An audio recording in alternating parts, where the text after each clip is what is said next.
great console Crusade podcast. All right.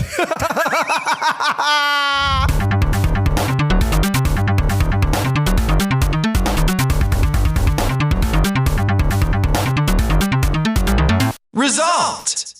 How's that for a cold open? Console Crusade podcast. It's been so long. We're out of practice. Okay. Speak for yourself. We had a wonderful recording talking about Metroid and Doom. We did. How did that feel, being able to record that and not have to cater to the lowest common denominator? It was a little bit empty, not having you there to really bring us down. See, the energy on the pod was notably mellower than normal. Yeah, weird. Who could explain that? You guys kept your shit talking to a minimum. It wasn't as bad as I thought it was going to be. We were very civil, which makes for bad listening. I enjoyed it. I didn't even know what the fuck y'all were talking about half the time. So it was no different than if you were here. Oh, touche. I am EJ Olson. I'm with Nick Durheim and Chris Gillyford. You guys, if you're listening to this, you freaking know who we are. It's been a while. It's been a while. I am only here today to talk shit to both of you. Nick, it was a valiant effort. Chris, well, we'll talk about you later, but our fantasy draft, our first fantasy draft ever, 2021, has come to a conclusion. Nick, let's just dive right into wrapping up 2021. Give us a little breakdown. Where are we at? And then we'll dive into the nitty gritty of how this played out. EJ defeated us with 180 points after 17 released games. I came in a close second at 177 with 18 released games. And Chris was in a pretty distant third with 86 points. And, 79 points. That was his projected, because the projected and the actual are still different. This website, for some reason, 78 points with 12 releases. The name of the game is don't pick 6 games in your opening draft that don't come out in the year. we'll talk about it. What do you have to say for yourself, Chris? It wasn't actually that many, but it was quite a few. What do I have to say for myself? I took a big swing, and I fully recognized my strategy was I was either going to laugh all the way to the bank, or I was going to go down in spectacular flames, and my ass is immolated. So there you have it. Yeah, it's tough. We learned a lot.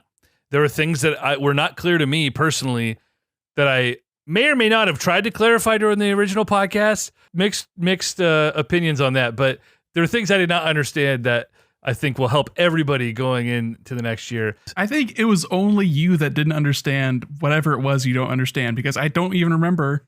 You never made it. You never asked any questions. You never were like, hey, what does this mean? You never asked for clarification whatsoever. My big thing was on the counter picks. I thought I would get points for counter picking something. I thought I would get... You would if it did badly. If it did badly. I thought if it didn't release... Because I picked stuff that I knew wasn't coming out, thinking that would benefit me, and obviously it didn't. It did benefit you. I only lost to you because of my counter picks. No, your counter picks benefited me, but my counter picks, when I counter picked Chris... You're the only one who didn't lose points because of your counter picks. You counter picked very well. You want to talk about counterpicking and the fact that my dismal year was made even worse by the fact that I counterpicked both Psychonauts and Halo Infinite, which I still contend did not come out, as it's 2/3 of a complete game. But that is not what we're here to talk about. Chris would have been in the triple digits if he hadn't counterpicked the way he did. And I would have beaten you by more than 20 points if I didn't have my counterpicks dragging me down.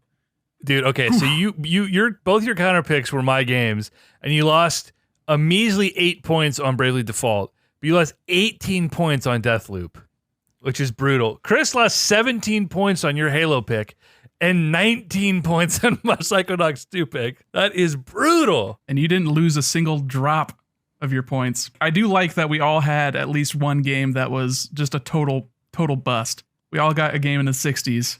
And that's EJ with, yours is Biomutant with 67. So -3 for you. Chris picked, what was that? The Hood? The Hood. Hood, Outlaws and Legends, 66 -4. And I totally took a huge bath on fucking Battlefield. That was actually reviewing okay for like a week. And then everyone decided, you know what? This is our chance to shit on EA. Yeah, wow. And it got a 65. Wow. -3, -4, -5. Okay, I got to say, and I want to go through a few notable picks for each of us, but I am shocked at the whiffs that you had, Nick, that should not have been whiffs. Mario Golf Super Rush, Pokemon BDSP, like, should have been I think at least in the 80s, just given the status of those franchises. And I'm blown away that you combined for 6 points on those. Well, I mean, Mario Golf, it was a risk in its own way to do a Mario Sports title. Mario Tennis did not do well. There hasn't been like a good Mario Golf game since 3DS. So, I mean, we were hopeful. It looked really good. I mean, it showed really well. And then it was just an empty kind of experience when it actually came out. And that really bit me in the ass. I think a lot of what I would like to change for this upcoming year is when we're doing our pickups, I would like it to be not like we're telling each other what we're picking up, but I would like to have a sort of, hey, I'm picking this game up. Or I'm picking a game up. I'm picking 2 games up this week. And then you guys get a chance to be like, okay, what is he picking? Should we try to guess what he's picking and counter pick it? That kind of thing. I would like there to be a little bit more interplay in that way, because just looking through how much we spent on pickups, it was a lot of, okay, Chris picked up 10 games for $1 each this 1 week. And there was no like counterplay. There was no sort of interaction in that way. So I would like to either have a limit on the amount of picks we pick up in a certain week, or I would like it to be that we have like a 4-day period to like let each other know when we're picking something up. And then you have the chance to react potentially if like a game is announced and like it's E3 time and suddenly we're all trying to scramble to pick up these games. Because that was the most fun, was like when Metroid around E3. It was us like trying to get WarioWare and Metroid and all these different games that were announced. It's tough just keeping up with things. I know, Nick, you do, but Chris and I do a lot worse job of keeping up with things. I didn't even consider, because I'm an idiot, that when I made a bunch of my pickups, okay? Ghostwire Tokyo, Biomutant, Oddworld, Stray, Famicom Detective Club 1 and 2, Scarlet Nexus, Neo The World Ends With You, Humankind, and Turnip Boy Commits Sax Evasion, I picked up at the same time. And this is before any Nintendo Directs, any PS Showcase. This is before E3. Like, I made all these picks thinking, I got to get these games for cheap, not taking into account that I only have limited number of slots, not taking into account things are going to be announced and release. Some of the things that didn't work out for you, Advance Wars. Yeah, I thought that was a safe pick because of, I mean, I knew it was December and that's late, but it was announced this year. Yeah. So I thought, maybe that should be locked in. Well, what about stuff like Death's Door and Eastward? Those were on my radar, but it was before I didn't know that they were coming out this year. Right. And then as soon as I knew they were coming out this year, I was like, okay, those both look really cool. You know, like Eastward looked like it was going to be a new indie darling. Death's Door, similarly, so same with like Toem. I played the demo of that from the summer, the Steam summer demo, like Deluge or whatever they call it, where it was just like 100 demos. And that seemed like a cute little indie game. And those were all easy, like 10 points each.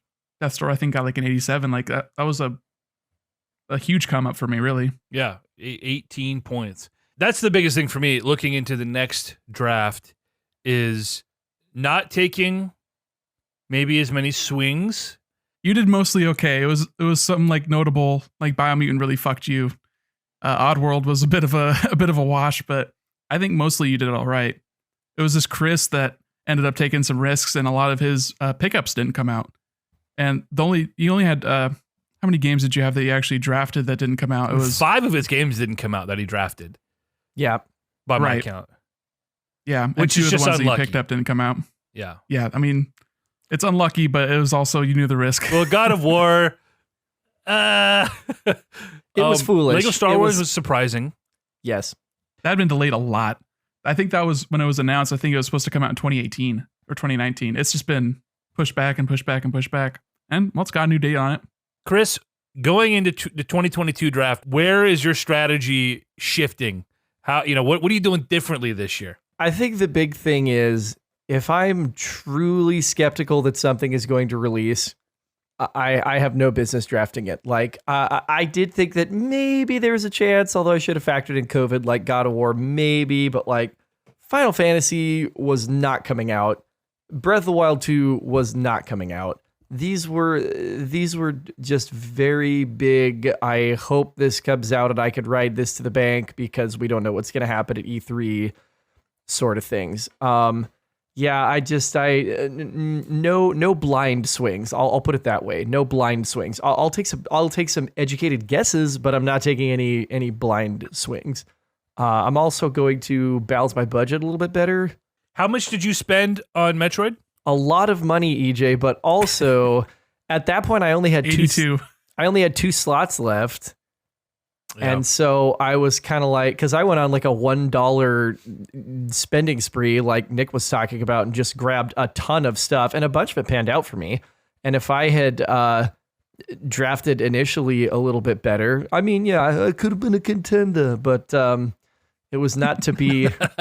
It was not to be. So I'm going to. I'm not going to let our fans down. Big Balls Gilly 4 will ride again. Big balls. Listen, I think that's the biggest thing. I respect you for taking the swings because of any of those games that come out, it had been huge. But I think of what we learned, knowing that the year is so long, and things, especially in the COVID era, they get announced and boom, they're out 3 months later. So like patience, I think is the key. You know, things like God of War Ragnarok, that was sketchy last year. Games like that don't need to be, like Breath of the Wild 2 doesn't need to be drafted by anybody unless you're crazy. But like that can wait. And if it gets announced, then we go into a bidding war over it, right? And so in that respect, it's like swings we don't need to really take swings.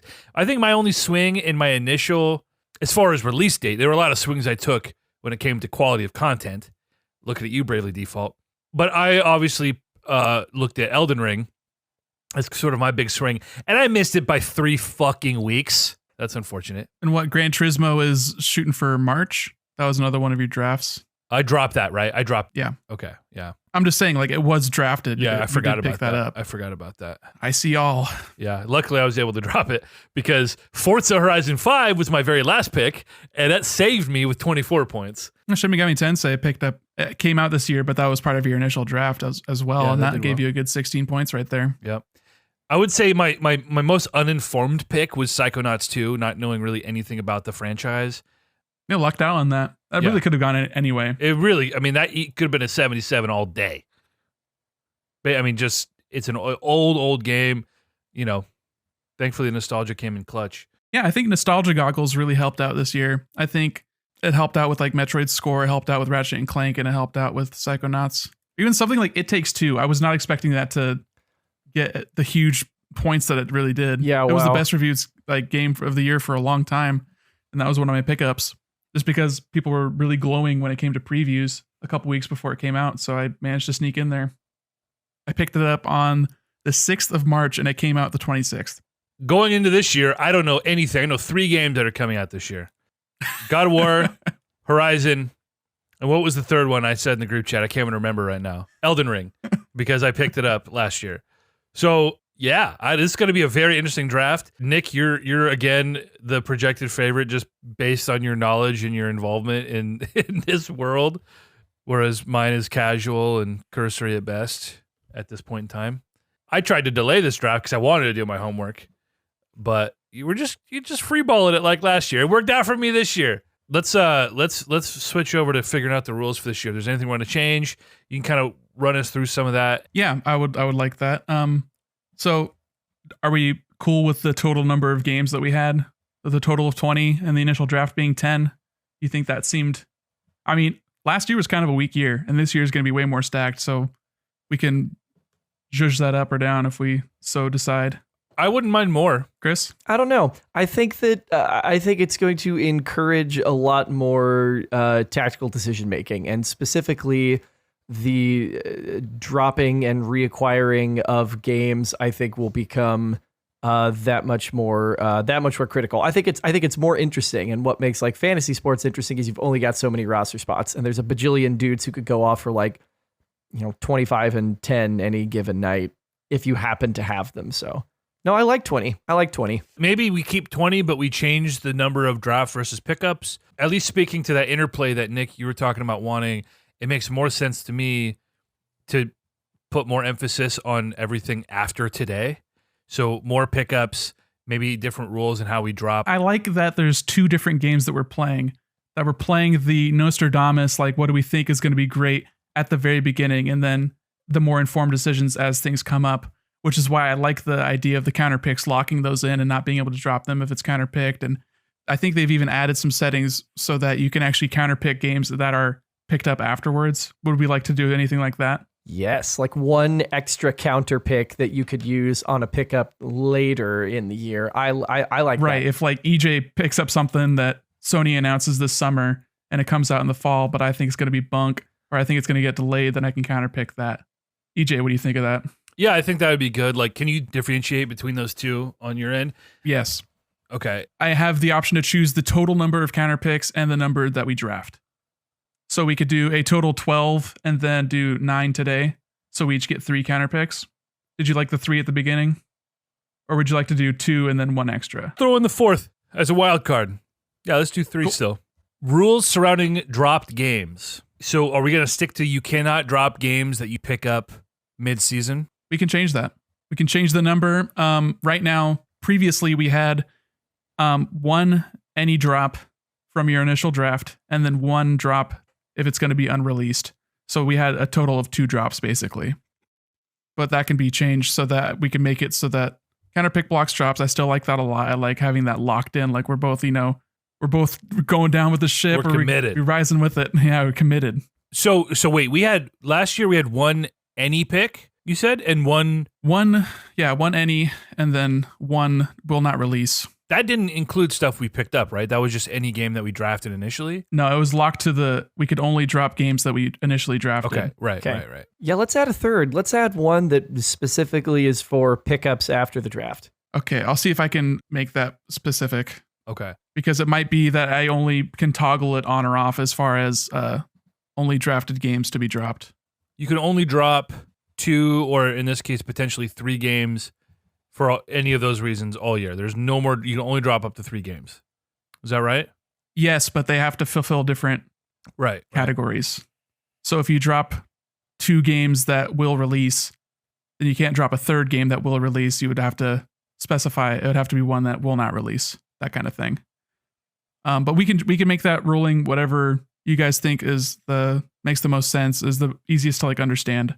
There's also new settings for bids and trades if you really want to get into that. I mean, yeah, that'd be good to know. Okay. Let me read this out to you for bidding settings. New for 2022, you can choose the new public bidding system. This feature can help balance leagues where some players are more engaged/invested than others. You can read more about it on the FAQ page. If you want to keep playing the standard way with fully secret bidding, you can choose the secret bidding option. So if I'm looking at the public bidding system, one critical difference, the week is divided into 2 sections, the secret section and the public section. From Saturday night after the previous week of bids process until Thursday night at 8 p.m. Eastern, all bids are made privately just like they are in the standard system. Then on Thursday at 8 p.m., the names of all the games that have active bids are made public to the rest of the league. The names of the players and the amounts being bid are not revealed, only the names of the games. From this point until bids process at 8 p.m. on Saturday, players can edit the dollar amounts on the bids they have already made or bid on a game that someone else has bid on that they haven't. I love that. However, Yes. players are not allowed to bid for a game that no one is currently bidding on, and players cannot cancel a bid entirely in the public bidding window. If I'm reading that right, or if I'm listening to that right, we can bid on whatever we want until Thursday. Yes. And then after that, once it goes public, we cannot make new bids on unbid games and we can't cancel our bid. But if we're like, oh, nobody else is bidding on this, we could tank it down to $1. Or if we think nobody else is going to bid on it, we could lower it or raise it. That sounds awesome because that players who are less engaged. That's metagame stuff. I love metagame. I know you do. I know you do. Some room for some real fuckery there. I'm all about that. I love it. We're in. We're doing it. So public bidding. And then additionally, trade settings new for 2022. You can allow players in your leagues to trade games with each other. No, this feature is not complete yet, but will be complete sometime in January 2022. Right now, this doesn't do anything, but if you turn trades on, they will be enabled once the feature is added. In what world, I'm trying to just think hypothetically here. What scenario would any of us want to trade games with each other? I guess if someone was so far in the lead and someone was so far back, potentially there could be some fuckery between 2 of us to try and catch up to the other person by trading one of their... I would assume that the trades would have to be done before both games are released. Yeah, that makes Or sense. before either game is released. So it's more just a speculative, I think your game is going to do better than mine. And you think the opposite. We can just not do trades. Yeah. And then for dropping, we want to do 3. The any unreleased setting, which applies to all unreleased games, delayed or not. More details, check the FAQ. Because I would like it to be specific to whether they're picked up or drafted initially. Because last year I set it so that if a game is picked up, it cannot be dropped. Right. Because I figured if you're picking a game up, you're coming into it with a lot more knowledge than if you had drafted it from the very beginning of the year. Right. And that if you're really dedicated to that pick, then you should live with that pick. COVID made fools of us all.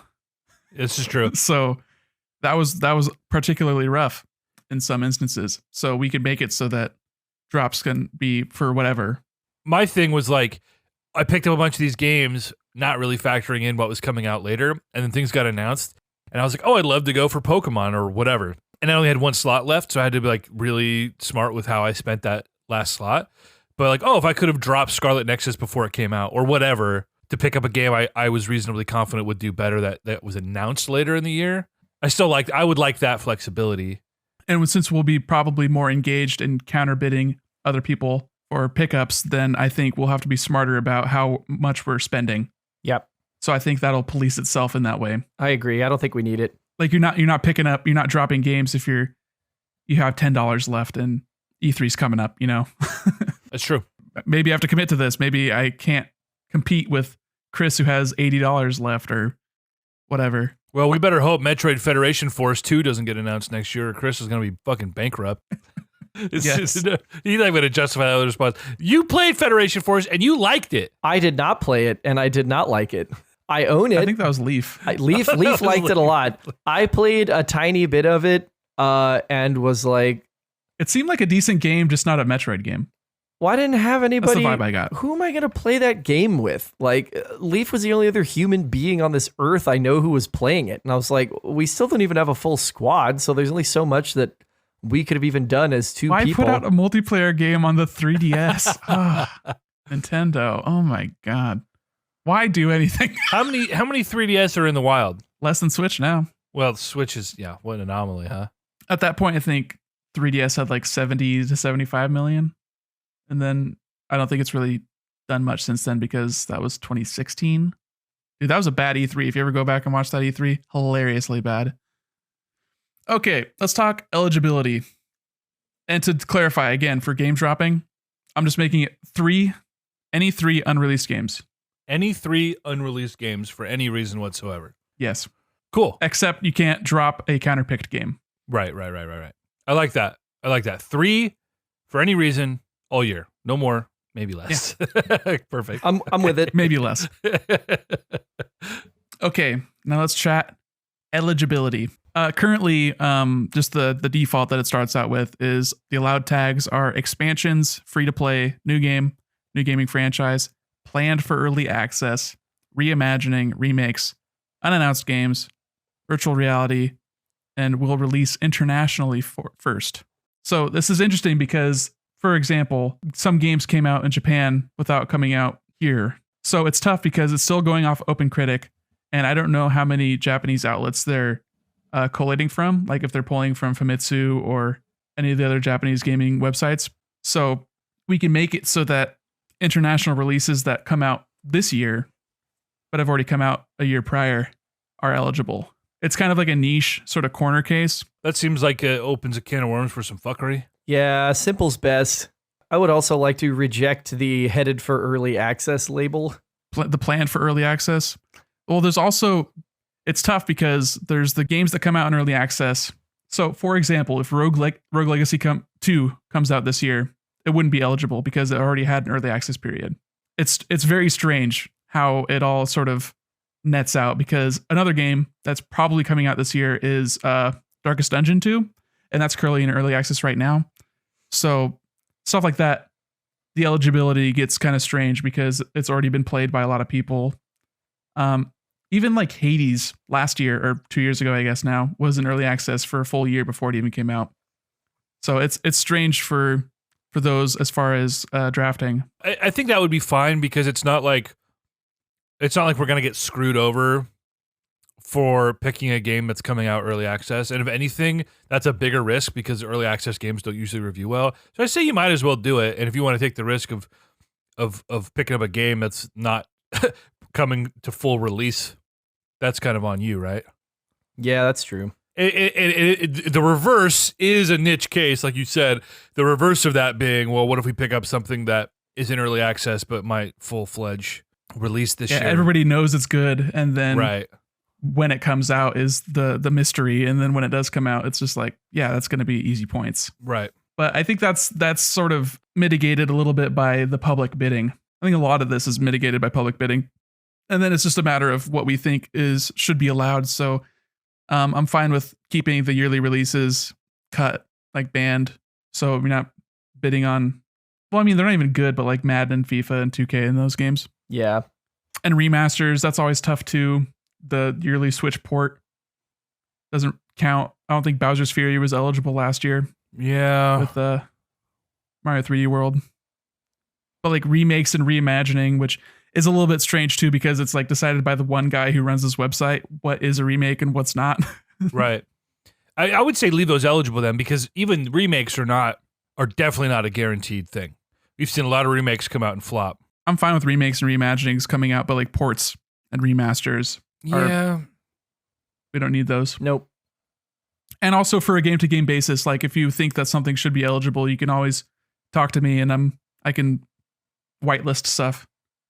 And then it could be publicly bid on, and then we can all fight over it if you think it's worth your time and money. And then, so this is interesting. A lot of this is very new. I'm just seeing it now for the first time as well. Special game slots. New for 2022, you can choose to have certain slots in every player's lineup require certain tags, overriding the rules chosen above. So like no matter what, everyone has a slot that can only be filled by one of these types of games. So like you have to get a new gaming franchise, or you have to get a unannounced game, something like that. I love this. As an example, we don't have to do it. No, I like this a lot. That sounds like a lot of fun. I think it pushes it a little bit closer towards like what my experience has been in the past with like a fantasy basketball league. Like you have to have guards, you have to have forwards, you have to have this, you have to have a center. I think it's cool. Great. I think it's great. More metagaming. EJ, what are you eating? I can hear you with your mouth full of crackers or whatever it is. I can smell the sweat coming off of you. I haven't eaten today, and it's 8:00 at night, and I figured you'd be doing so much talking, I would just mute and eat in between. But you caught me. Once is enough. So the way it will work, eat your French fries or whatever the fuck. The way it would work is that among like of our 20 games, like one would have to be a JRPG, one would have to be a new IP, one would have to be a shooter, et cetera, et cetera. So we would have to be factoring that in as we're drafting, that we have to be meeting all these things. By the end of the year, I assume, or you'd get like dropped or DQ'd or something. I don't think it'll be a penalty. It would just be you have one less game because you didn't pick up a game that fulfilled those requirements. I see. And also, I don't think it's as granular as genre. It's more just the list of tags that they have, which I can go through. Please. Specifically. Again, for our allowed tags that we currently have, because I haven't changed it, I have expansion pack, free to play, new game, new gaming franchise, planned for early access, reimagining, remake, unannounced game, virtual reality, and will release internationally first. That last one, maybe not. But we get to control which ones we would want, right? Well, yeah, that's what I'm saying is those are just the allowed tags. Those are the things that are not, verboten. So like for our band tags, I have currently in early access, director's cut, partial remake, port, released internationally, remaster, and yearly installment. So games that would fall into those categories are not even eligible to be picked up at all. For our special slot, I think it'd be cool to have like a new gaming franchise. I think that's cool. Yeah. I'm not really certain. I don't want us to be bidding on unannounced games like recklessly. I think that's foolish. New games, most of these are going to be new games, like because we're not doing the international releases and we're not doing the early access stuff. So I think as far as requiring the special slots, I don't know what else would be interesting enough beyond like a new gaming franchise. As like a new IP, because new IP is like interesting and that's like the riskiest and it's the most, that would be the most fun personally. Yeah, definitely add that in there. It feels like only doing one special slot doesn't make it seem impactful enough. Sure, we can have multiple slots. We wouldn't want them to be the same category though. Potentially. I mean, how many new IPs are going to be released that we're going to all be able to pick up 2 new IPs for the year? That's a good point. I'm not sure. We could look at our last year's and see how many of those qualify as new IP. So like looking through yours, EJ, I would say Turnip Boy is not new IP. No. Returnal is new IP. Yeah. Biomute's new IP. Scarlet Nexus. Deathloop. Humankind, 12 Minutes, Deathloop. Okay. And then Elden Ring would have been. So for Chris, his is a lot more sequels. Hood, Outlaws, and Legends is new IP. Back for Blood, technically new IP. And that's all. And then for me, It Takes Two, Cyber Shadow, Game Builder Garage, Death's Door, Eastward, Toem, Kana, and that's Solar Ash. And that was all for me. I had a lot of new IP because I picked up all those cute indie games. So new gaming franchise would primarily be a lot of indies, probably. Let's do 2 of those. So I'm not. That's fun. Okay. That's fun. Yeah. Sure. There's some specificity that we'll have to be fighting over after the indie showcase, you know? Yeah. Yeah. I like that. Yeah, okay, that'll make that weekend's bidding war very interesting. And now with the new bidding system where we can like see who's going for what, that'll be fun. And the additional counter picks. Mm-hmm. We're just doing 1 extra, right? Yes. Okay. Yeah. Yeah. Oh, I can't wait to draft. I don't know what the fuck is happening. You guys are assholes for making me do this. I'm hype. Just to reiterate, I'm going to go through all our rules. So it's a 3-player league, 20 games total, 10 drafted, 4 total counter picks, 3 of which we'll draft. Minimum bid amount is $1. We're doing public bidding, so between Saturday and Thursday, it's private, and then those bids are made public, not the numbers, just the games that are being bid on. We don't know who's bidding on them. We know if we're not bidding on them currently, so that narrows it down, like, oh, EJ or Chris is bidding on this game. And then it's the meta game of, well, how much do I think they're making it for? We're not doing any trades. The game drop is any game that hasn't been released. We'll have 3 of those. Counter picks will be blocking those drops. So I think that, I'm not exactly certain, but counter picks I know I'm assuming the counter picks will go into effect at the same time as drafted games. So I think if someone is going to drop a game, potentially I could counter pick it before they drop it. And I think that would work for our additional counter picks. Nice. Our 1 each. Do we still want to have just 1 additional counter pick after the draft? Maybe we go 2 and 2 instead of 3 and 1. 2 and 2? Let's do 2 and 2. Ooh, I like that. Chris? Yeah, I'm with it. I think that's a little spicier. And then it's like, 2 for the first 10, 2 for the second 10 over the course of the rest of the year. Yeah. Okay. I'm down. It is done. Our eligibility is bog standard. We're allowing expansion packs, free-to-play games, new gaming franchises, planned for early access, reimaginings, remakes, unannounced games, VR, and will release internationally first. Do we want to keep VR? Is there any reason why we would want to block any of these? The only one that I would have any issue with is expansions. That's tough. I mean, you had Binding of Isaac last year, and that was bad for you for a long time, but then it was good for you because you got a solid 13 points out of it. Destiny 2 Witch Queen or whatever, that's this year. Like that's a big release that you could bid on if we allow expansions. How many reviews is it? Do we have a list of the outlets that OpenCritic uses? Is there a very clear? Yes. Where can I find this? Under the that's FAQs? on OpenCritic's FAQ. Yeah, I think there's a minimum of like 4 or 5 review scores required before it is on Metacritic or on OpenCritic. And then like we had last year, I will not be doing that this year though. If you pick something that does not meet the minimum threshold of reviews, I'm not going to let you get points for that. Like that's part of the risk. Okay. And now you know. It's good to clarify. And because it was not clear enough last year, I let that. It ended up being fine because you got the threshold when it came to Switch.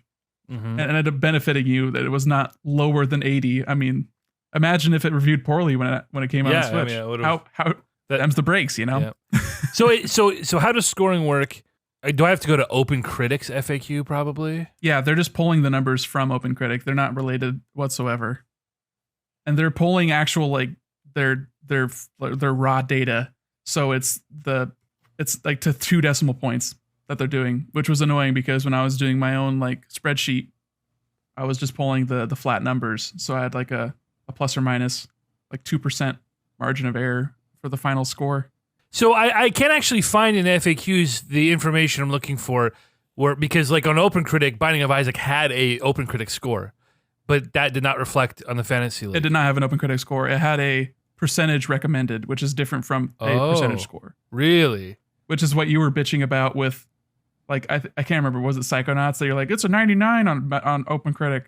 I'm like, no, that's just the amount of people that say you should see it. That's more of like a Rotten Tomatoes than it is so those are 2 different numbers. Those are 2 different scores. Have we missed anything, or are we ready to generate some damn links and draft this bitch? Oh, I think as long as you guys only want the 2 special slots for new IP, that seem Gucci. Yeah. As far as our actual draft, do we want to sort of talk about picks as we go and kind of our thought process as we're mulling games over? I like that. I think that's part of the fun. That's what makes it a podcast, is us talking about why we're picking what we're picking. Absolutely. Well, we could blow through the draft and then go through the list, or we can take our time with the draft and talk through our picks as we make them. I think it's more relevant to talk about it as we're picking it. I think it's interesting to get that sort of fresh off the dome. What's our thought process, Agree. Dope. All right. And it looks like Chris already has a publisher created. That's right. You are looking at the proud owner of the Chozo Bozos. I don't even know how did you do that? I'm not in any leagues. Are you looking at the 2021 league page? I am suddenly not in a league. I have You're in the league invites. right now. I'm seeing your name in there. Yeah, It's go E-Jiggle? to. You don't need. Yep. Yeah, you don't need a link. Go to the page from last year's league. In the top right corner, you'll see a little 2021. That's a pull down menu, and you can click 2022 to access this year's page. It's so weird that my homepage says I am not in a league. That is very bizarre. Let's take a quick breather. I'm gonna get a publisher name. I'm gonna grab a drink. Warning. If you do not fill your counter pick slot by the end of the year, it will count as minus 15 points. That sucks. Because that might just be one of those things where it's like, you're damned if you do, damned if you don't. Oh. What's worse, counter picking Halo Infinite or counter picking nothing? Well, counterpicking nothing would be better than counterpicking Halo Infinite. That's There a you go. 2-point difference. Strategy.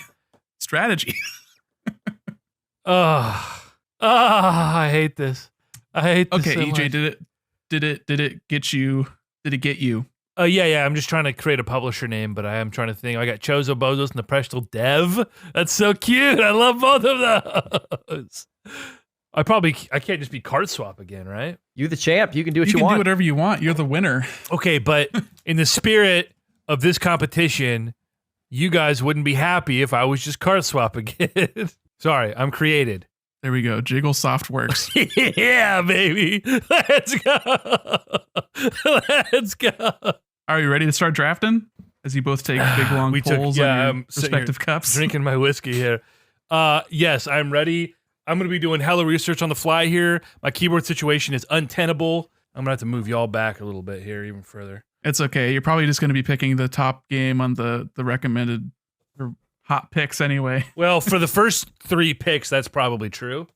But it gets murky Yeah, that's quick. fair. It gets murky quick. 2022 is a much different year than 2021. You're the only one of us that probably would actually know that at this point.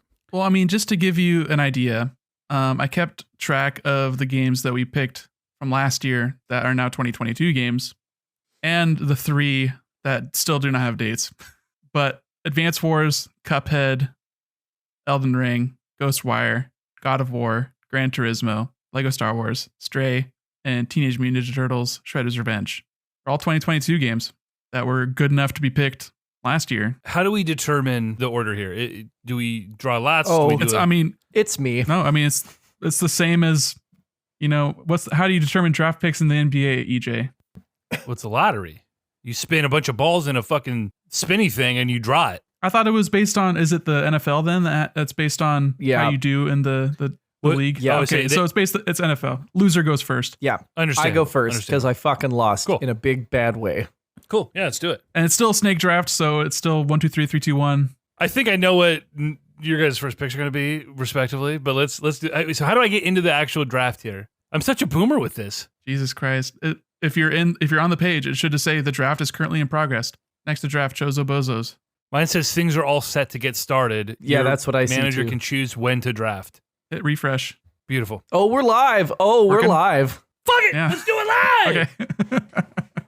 All right. I thought you guys were seeing the same thing I was seeing. No. My bad. All right, Chris, you're on the motherfucking clock. Do we have a time limit? This is look. I don't know. If you want but, to instigate a time limit, that's going to affect you just as much as it's going to affect us. No, I really don't. I think we're all mature adults, but I said this to Nick, EJ, before you getting on. When you have a LeBron James level game coming out, you draft the LeBron James level game with the first pick of the draft. So I'm taking Elden Ring right out of the gate. Give me that. Wow. Okay, totally fair. Honestly, can't blame you. I'm pretty I think salty. that's an easy 92. It could be a generational game. 92. Calling my shot right now. It's 92. Wow. Bro, Wow. best ranked game last year in our league was a 93, right? You think Elden Ring? 92 was I think 92 was Forza. Forza, but Final Fantasy was 93. It ended on 93? Yeah. Wow. As far as FromSoft goes, if you want to whip up the Open Critic for Sekiro and Dark Souls 3, those are their last two games. Yeah, so Sekiro on Open Critic got a 90. Wow. Give me. Listen, I can't tell you how fucking mad I am that I drafted Elden Ring, missed it by 3 weeks, and now Chris is about to get an absolute fucking banger. You won the league, motherfucker. Why are you complaining? Because that's my game. I drafted it. Oh, well, now you have two chances to pick what you actually want because I picked Legend of Zelda Breath of the Wild 2. No! Because you don't have the balls to counterpick it. Nor should you. It's coming out. Do it, EJ. So I that fucking is dare on you. you, EJ. I fucking dare you to counterpick that game, motherfucker. I feel completely overwhelmed by this and completely uninformed. So, Chris, what were you saying about doing a time limit on these? That we were grown-ass adults and were surely capable of making our picks in a timely fashion. That's funny. That's funny, huh? I definitely did not say that, nor would I say that about myself, given the opportunity to do so. During the off time while others are drafting, you can set up a watch list as well. Yeah, that's what I'll be doing for sure. I think I have. Listen, I do this not only because of my personal hype factor, but I feel like I got to put my fucking money where my mouth is, especially after Nick's pick, where I said people talk about Breath of the Wild being the best game of all time. No. And that argument that I always spout out is that, thank you for that, Chris, by the way. I agree. It is not the best game of all time. It's not the best Zelda game. I contend that it wasn't even the best game that came out that month, let alone the best open world game that came out that year, because Horizon, to me, was a better game in almost every single way. So in the spirit of these first three picks, it came out within 4 weeks. Out in February. It came 4 weeks. Okay, it's a month. It's a different It's month. a month. With the calendar month was 4 weeks. Okay? I'm drafting Horizon Forbidden West. Yeah, it's fair. That's going to be a great game. And and listen, it's probably not a 90. It's probably an 85. People are going to love it. I'm going to love it. So it's maybe not the strongest first pick. It'll be a great game. Horizon's a great. I mean, 8.5 is a great score. It is. And I certainly am not doubting what PlayStation Studios does. So anyway, it gets kind of crazy. Definitely not fucking picking up a Call of Duty game after the nightmare of a year Activision's had this year in Call of Duty specifically. Horizon Zero Dawn got an 89 on Open Critic. I like that. So an 85 seems reasonable for the sequel. The sequel, there's no way the sequel can outdo the original just based on the narrative alone. Like, I just can't imagine how in the world they top what they did, but it's a lot harder. Things get really murky now. Really murky. I'm trying to think of some of the big stuff that I know is coming up. All right, fuck it. I'm taking God of War. I don't give a fuck. I'm taking God of War. I feel like you can't go wrong picking two fucking PlayStation Studio games right off the rip. So, you know what? Fuck it. God of War. It should have been easier than it was. You're correct. And you should trust your gut when it tells you something is not going to be good, and then you should draft it. Because whatever your It's not gut, gonna be because good. whatever your whatever your gut tells you, do the opposite of that, and you'll repeat in the league. Wow. Absolute shade. Absolute shade, bro. My turn to draft. So it's the meta game. It's me deciding what I think is going to be good, but also what do I think you guys will underrate, and I can pick that later. I think I might as well pick up Gran Turismo 7. Oh, nice. That I think is a little bit of a risk. Gran Turismo's name is mud in the current year. GT Sport didn't do great, but 6, I don't think 6 was even eligible for Open Critic, but let's check Metacritic. That's similar enough. When did that come out? That was a PS3 game. 6. Yeah, 2013. That was an 81. And then A-Spec was a 95 We'll see. on a PS2. You're probably right. You're probably right. It's probably going to do well. It's a racing game. People in the are current more year. forgiving of racing games. Yeah, I mean, seriously, right after. Well, I mean, that could be a knock against it after her Forza Horizon. Yeah, but nobody owns an Xbox, so this is going to be like a modern, good racing game on the console that everybody owns. So Everyone has PC. Nobody has PS5. Well, it's on PS4 also, but that might knock it too. PS5 sold more PS5s than PS4 sold in the first year. Everyone has a PS5. In the first year, I don't think that's accurate. Yeah, the first year PS5 outsold the PS4. I don't think that's accurate. I think it is. I think in the first 6 months it was faster, but I think that dropped off considerably after they couldn't keep stock up for Black Friday. I'm gonna look this up. Oh my god! PS5 shipped 13.4 million in the first year. PS4 shipped 13.8. Okay, you're right. I'm wrong. I mean, it's close. It's close, and it is like supply constrained, but Yeah. it's doing well. I Very agree. well, I think yeah. people blow it out of proportion, the availability issues of it, but it's also, it is affecting its sales to a small extent. I got my pre-order for mine in November. Got it release week. Since November, I have been trying to get my girlfriend's brother and one of my best buds a PS5 console. I have contacts, people who work in electronic departments. I have sat in countless PS Online queues trying to get in. I've sat in Walmart.com queues. I've only managed in a calendar year to get 2 PS5s, one for Brandon and one for Mark. And I got Mark's like 6 weeks ago. And you're still eligible, like the Sony Direct ones, they're still contacting you. I've never gotten an invite. Oh, I got an invite like a couple months ago. Yeah, I don't know how I've not gotten a fucking invite.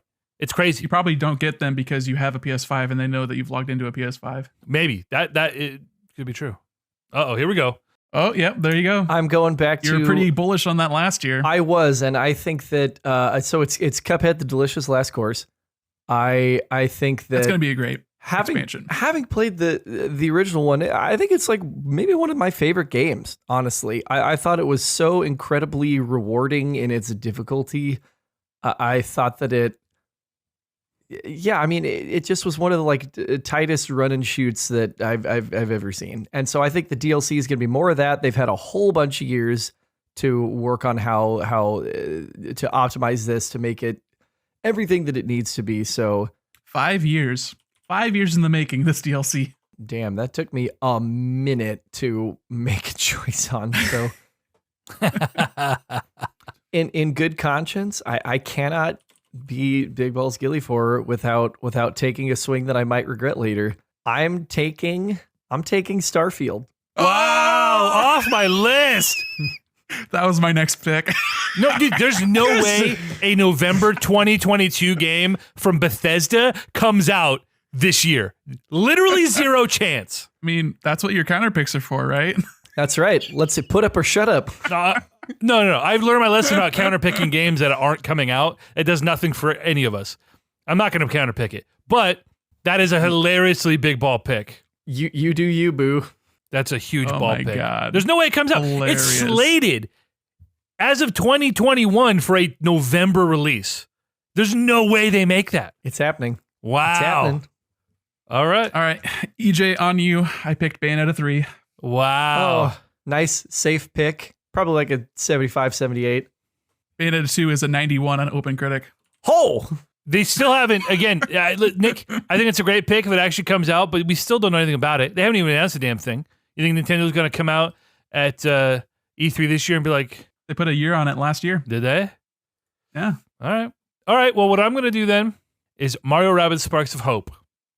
The first game got an 85 on Open Critic. Here's the thing, though. This is Ubisoft. I still think it's slept on, honestly. It totally slept on. It's always on sale. which games that sell well never go on sale. So this game didn't move a lot of units, but it's critically acclaimed. Everybody who plays this loves this game. One of the best Switch games. Did you beat it? I got really late game. I think it's the first time we meet Rabid, Wario, and Waluigi, and you fight both of them at the same time with a bunch of other guys. I couldn't get past it. But it's incredible. I loved it. I did not think it was going to be any good, and I loved it. So my only hesitation on that pick is because it's Ubisoft, and I know Nintendo doesn't just throw their IP around completely carelessly.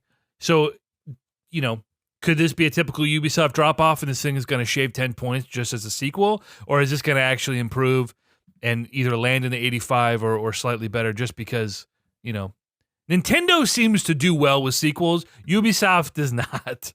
Did you know that a new fucking Watch Dogs came out last year? Like a whole ass Watch Dogs game came out last year. In 2020, right? Or was that 2020? Last year. I think it might have been 2020. Nobody knows because nobody bought it. Can you believe that? Yeah, it was the British one. The pandemic's been rough, okay?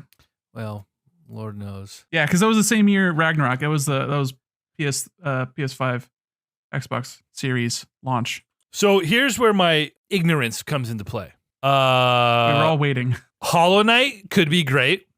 Feels like there's no shot Silksong comes out this year. But I also haven't been following that super closely.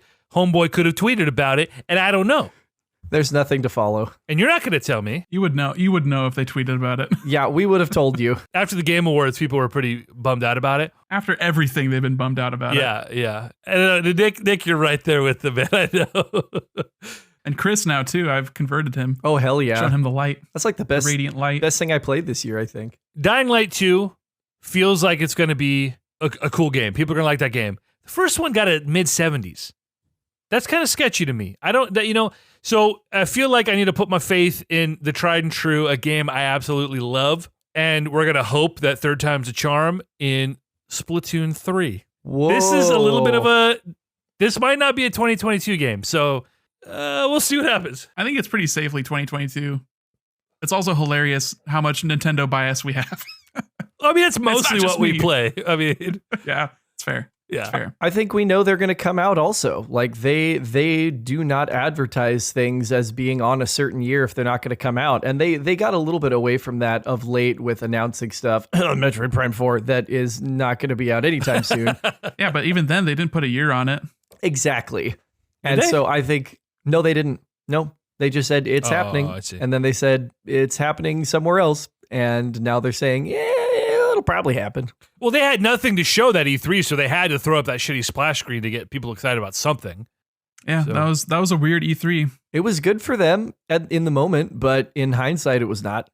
I mean, in hindsight, you get stuff like Mario Odyssey announced there and stuff like that. And then also having the Samus Returns shown in their treehouse afterwards because they wanted to show confidence in the Switch and not rely on 3DS games, even though it was just a weird E3. I am going to pick Monster Hunter Rise Sunbreak. Of course you are. Yeah. I think it's going to do really well. Yeah. Rise will be on PC by then. I think that's gonna bump it up even more. People are going to be really happy with the PC version of that game. It's a great game. Their expansions are always 10 out of 10. Yeah. Maybe not literally, but like, what did Iceborne get?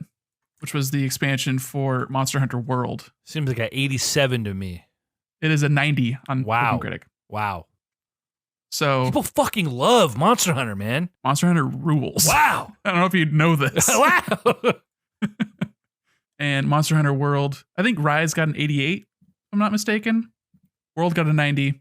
So I would expect, high 80s for Sunbreak. I wish more of my hunting crew from World would have hopped on Rise. I think that would have improved my time with it a lot more. I still put over 100 hours into that game, and it was awesome. Had a great time. It ran excellently on Switch, like way better than it had any right to. And the mobility upgrades they made to it versus what they had in World was huge. It was just such a good game.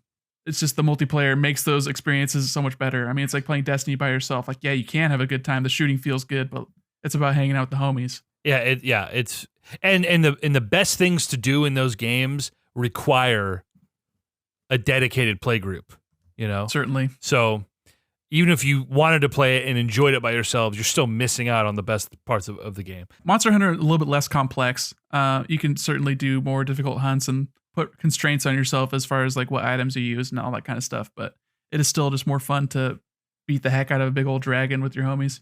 It's just such a obtuse thing to get into, and the systems are, I mean, they're more accessible now than ever, but it's tough to get into, and maybe more so the motivation of trying to learn everything on your own versus having, like, I think of my experience with the first Destiny game, a similarly arcane system, not as deep, but definitely just as mysterious. If I didn't have a play group who was patient with me and like enthusiastic about getting me into the game, I would not have gotten as deep into it as I did and put nearly as much time as I did. So Monster Hunter feels like that same thing. Is if you have a patient and knowledgeable play group, you're going to figure it out and have a great time. But trying to do it on my own was just like, it was difficult on one hand, but on the other, I was like, I just don't have the patience to figure this out. I could, but is that how my best use of my time is, like going on Google and like reading about the intricacies of this game that the game doesn't explain to you? Like, no. It all depends on like what you bring into it as well. I found it really engaging mechanically,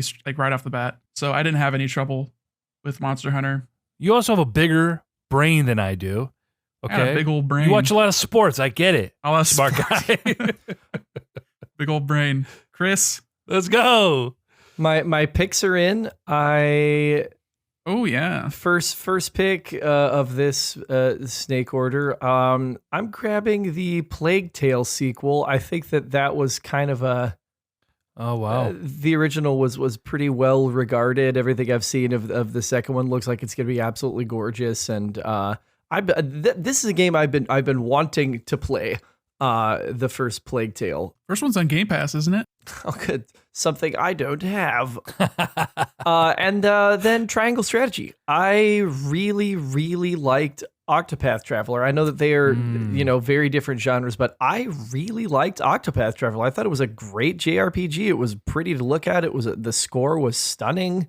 I thought that its battle system was simple, but with fine. Well, no, but it had enough like mild complexities to make you actually have to think about like, okay, what do I really want to do on this turn? Like having to sort of like boost your ability points up in order to unleash like better attacks. Like it was a fairly tactical JRPG. And so this, same aesthetic spirit, but with an RTS. I think it'll be a solid chance to net me some good points. When it comes to Triangle Strategy, it's way more up my alley personally. Like, being a big Fire Emblem fan and some of the other like sort of on the fringe strategy games. So this is way more up my alley. But I think it's difficult for games to do this sort of thing, not only with the sort of current standards for how these games play, but also the nostalgia of whether it's more classic Fire Emblem stuff or the Final Fantasy Tactics games. Like, we've seen some contenders in this, especially in the indie space, sort of pop up with Wargroove, and Into the Breach did a really interesting take on this mechanic. And obviously XCOM is sort of the modern day, like the isometric sort of 3D strategy experience. This is like, obviously aesthetically a totally classic look, and that's one thing that Octopath did really well.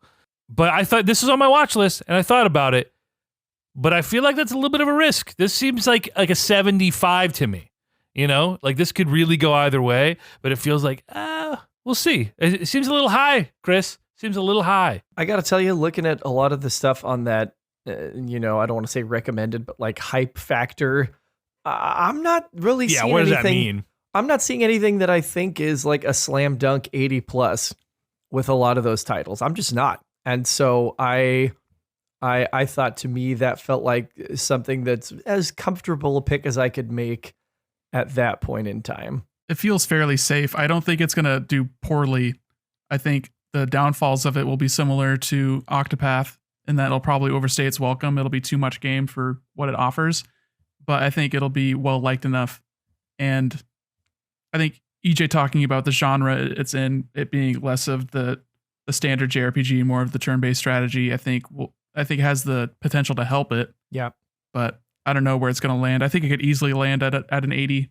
And I don't know, because it all just depends on who reviews it and what they're feeling when they play it, right? It's all very subjective. We're playing with emotions here. Absolutely. And I think that I'm looking at some things that I think have the potential to score a lot higher.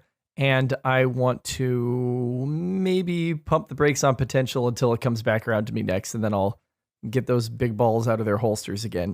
Nick, your picks in. What'd you get? I got Tunic. It's that cute Zelda game, but with the fox. Been shown at some Xbox E3s a couple years ago. Maybe I think the first time they showed it was like 2018. It's been other like indie events as well. I think it's sort of Microsoft is helping with publishing it, maybe. So I think it's just Xbox and PC, but it looks really cute. I like Zelda games. I think people are gonna like how cute and Zelda-like it is. I mean, Death's Door gave me an 88, and that's all that was. Yeah, it could be a sleeper.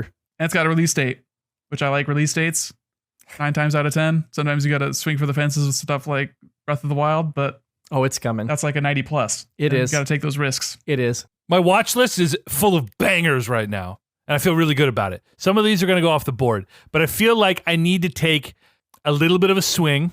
Ooh. A lot of controversy. Not even a fucking release date for this game, I don't think. I'm going to go out on a limb, and I'm going to take Hogwarts Legacy. I think that could be great. It feels a little dangerous for a big 5, but you know what? Again, controversy, sort of. I think it's got a lot of potential. It Who's does. developing that again? That's is that Avalanche? That's like they have not done a AAA game. It could be risky, but it's risky. It's risky. You got to risk it for the biscuit, though. That's such a big swing for you. That's such a big swing for you. Yeah, Because that game could be you gotta terrible. get one of them in. That game could be It awful. could be so bad. Like, I don't give a shit about that game, having seen what they've showed so It could far. not come out next year. Also Or that. this year. It could not come out. Well, here's the thing, though. Looking at my list, I'm like, okay, I could take fucking Total War Warhammer 3 or Dying Light 2, or I could take a little bit of a swing on a game that will definitely probably go off the board. Let me just take a little bit higher and take a risk. Similarly, Uh-oh. given especially how some of Nick's picks went, Nick's picks. thinking that, he had a couple of bangers in the Nintendo first party IPs. Oh, no. You son of a bitch. You're going to take it from me. Say it. Damn it. I took Yeah, there it Kirby. is. Damn it. Forgotten Land. Kirby's first foray into a true 3D world. This could be a 71. Okay? This could also be a 91. This has the biggest variance, I think, potential on any of our lists right now, and it scares me. I think the ceiling is a lot lower than you think. Yeah, it's not. No, that game's not going to get more Shit. than an 85. But I think when's the last time you saw a Kirby game score lower than an 80? They're dependably average. And so that was 100% Yeah. going to come off the board next for me. I would say the floor for Kirby is 75 and the ceiling is probably 85. If I'm being generous. But it's also the riskiest Kirby that they've done since Canvas Curse? When they just did a different art style or something. Like even Robobot was just strictly a Kirby game. And Robobot was like an 84, which is great. What was the Switch game that everyone forgot about because it was awful? Star Allies? Was it Star Allies? Like Triple Back in Deluxe? 2018? Robobot actually scored higher than Triple Deluxe, People liked it more. Yeah. which I beat Triple Deluxe and I liked it. They're so simple, but they're so cute and they're so palatable. Robobot had a lot of really cool things. Like the mech suits were fucking cool, but it didn't feel as concise as Triple Star or Triple Deluxe. I'm curious what Star Allies got. I'm looking this up real quick. I see Jose Otero with a 6 out of 10. Thanks for bringing my score down, bro. Damn, Good Jose. thing that dude is not fucking reviewing shit these days. Good thing he works for Nintendo. Yeah, what does he do for Nintendo? Tweets about them sometimes? I mean, I don't know, probably Treehouse stuff. I'm going to go ahead and pick up Stalker 2. That game looks tight. I don't know anything It about does. that game. It's the sequel to Stalker. Nick, EJ, I want to point out you have no new IP drafted yet. And I know it's a long year. Not yet. I'm not worried about it. All right. I'm trying to get my damn points in first. If I have 2 slots go off the board, that's fine. That sucks, but I'm just trying to get some points right now. Pickups are prime time for indie darlings and the like. Well, this does. Chris, this, where are you at? This does change the calculus because I didn't think in a million years either of you were going to take Kirby before like your eighth, 9th, or 10th pick. Remind me, we decided we're not that's doing definitely like a late quarter. we're not doing any trades, right? No trades. I will say, and you might take this right now, but I find it interesting based on the reaction of my two co-hosts here. Would I shit on Legends Arceus that no one has picked it yet? I think speaks to how we all think that game is actually going to be. Chris is about to pick it right now. That's fine. Well, I mean, I'm eyeing our confidence in Game Freak is at an all-time low. A little bit, but more than that, I just think that my personal enjoyment of that game is probably going to be higher than the critical consensus of that game. Like, I know I'm going to like it. I know I'm going to enjoy it. But I have to be more objective than that. Oh, man. Game Freak's last game reviewed fairly positively. I'd say 80 is a good point score for Sword and Shield. They're also going out on a limb here, and people have not reacted positively to what they've shown. Well, who are this could people? be an 80. Are people neckbeards on YouTube? Because I don't give a fuck about them. Like those are the guys reviewing your games. You know what, EJ? Fuck you. No, not on YouTube. It's the neckbeards on the game journalist websites. Yeah, Twitter and Reddit and YouTube. Kiss my ass. I'm drafting Pokemon Legends Arceus. See, that was all reverse psychology to make you get 3 points from your fifth pick. So Sixth. I'm coming out ahead. If you're truly confident that it's going to be bad, then you can just counterpick it. You sure can, EJ. Well, it's also a Breath of the Wild thing where there's a sort of Nintendo the critic boost. It's like Breath of the Wild. If that were a Bethesda game, that game is a fucking like 80 at best. But Nintendo automatically, it's like, oh, it's at least a 90, if not higher, you know? So it's just one of those things where this game's probably going to be asshole, but some dickhead like Jose Otero is going to get on here and be like, oh my God, it's so different from Pokemon. Even though every other game in the world does this. We circled the wagons back EJ, to this. I want you to give me 5 games that do the exact same thing as Breath of the Wild. The only thing Breath of the Wild does differently that is actually good is the like climbing and exploration mechanic. While it's a big part of how you interact with the world, it's like a pretty minor addition to an open world game. Everything else open world games do, Breath of the Wild does worse. It's the core mechanic of the game. It's literally the core mechanic of the game. Like, it's just one of the things the game does well. It's the whole fucking point. But if that's all your game rides on is, oh, you can climb stuff. It's like, okay, but what about the characters? What about the story? What about, the actual gameplay when you're fighting things? Oh my God. I'm not relitigating Walking to this. that mountain in Skyrim is great and all, but that's the only thing it does. I'm not relitigating this. This right now. Breath of the Wild. It's like an 85. It's a good game. It's more than an 85. You have hater goggles and you're pissed off because your fucking weapons keep breaking and you don't want to go find more. I get it. Okay, you don't like that part of the game. It's not a bad mechanic. It's not a bad mechanic. You're just bad at it. Like, I'm sorry. Like, it's not. I literally never in the entire course of playing the game, and I played the game for like almost 300 hours. I literally never ever had a problem keeping weapons in stock. It's so fucking simple. That's not the point. It's not hard to do. Chris, it's not worth arguing with EJ because he's the one that plays Fire Emblem on hardcore mode and resets if he loses a single character. He's broken inside. You cannot reason with him. He chooses to play and then breaks his own rules. I've had my eye on a couple of games that I think as we get into the 7 through 10 range, y'all are going to start having your eyes on. And there's one in particular I do not want you to have. I'm skeptical about whether this is gonna be a big point winner or something that could potentially yield nothing or even hurt me. I'm taking Silksong from you, Nick.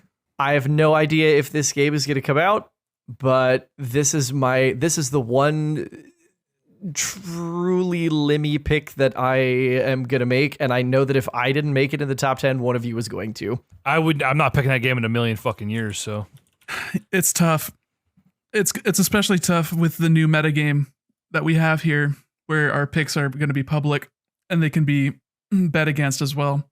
So the only time that you can truly guarantee that you have a game is in this initial draft. Correct, exactly, and that makes it tough. Exactly. I had to have it because I can't let y'all pick it up or put a stupid amount of money down on it and end up like blowing my whole budget.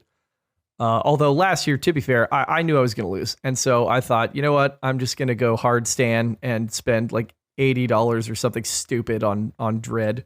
All right, I'll go boring. I'll take Total War, Warhammer 3. They're all like high 80s games. It is what it is. I don't care about this franchise whatsoever, but they're so consistent. That's fair. That's fair. It feels like we're getting into the weeds already, and we're not even. Oh man, it feels like a lot of these options are either risks, in the sense that Gotham Knights. How well did the last fucking Batman game review? Well, it's tough too because a lot of these games that we'll probably end up reviewing well, maybe are not games that any of us are excited about. No, not at all. So it's hard to put ourselves in that perspective. And sometimes they're even risky because they show poorly, but then they review well. Like I think of last year with Guardians of the Galaxy, nobody thought that was going to be a good game. And even for what it is, I don't think I would enjoy playing it. But for some reason, it ended up reviewing really well. It ended up people like, liked winning it. Game Awards. Yeah. Yeah. That's madness to me. I have to pick two games here, and it feels like, based on what I know of these games anyway, these all feel like risks, either based on the quality or on the release date. Like, I could pick Lego Star Wars, but when the fuck is that game coming out? Like you said, it's been delayed and delayed and delayed. And, you know, some of the recent Lego games haven't done exactly well. Yeah, a lot of the Lego games of recent release are sort of low to high 70s. That's not what you want out of a fucking Star Wars game. You know what I mean? Even from your 10 initial draft picks. Yeah, that's not what you want. You guys have really put me in a fucking tough spot here. I'm going Senua's Saga Hellblade 2.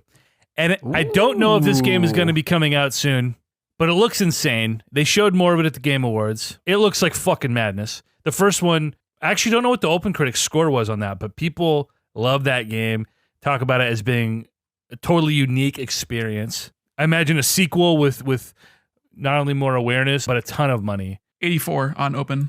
This is Microsoft backed, right? Yes, they own the studio. Yeah. It feels like something that I mean, you could always, it's like, oh, they got a bunch of money, they tried to make the game something it wasn't, and they got away from sort of the root of what made that game special. They're going to throw a ton, like you said, a ton of money at this. The marketing's already been crazy. Highly anticipated, I would put it. Yeah. Yeah. People are like this game. I'm not happy about that pick. We're in the final stretch. Your second to last opportunity to put the games on the board that you want to put on your board.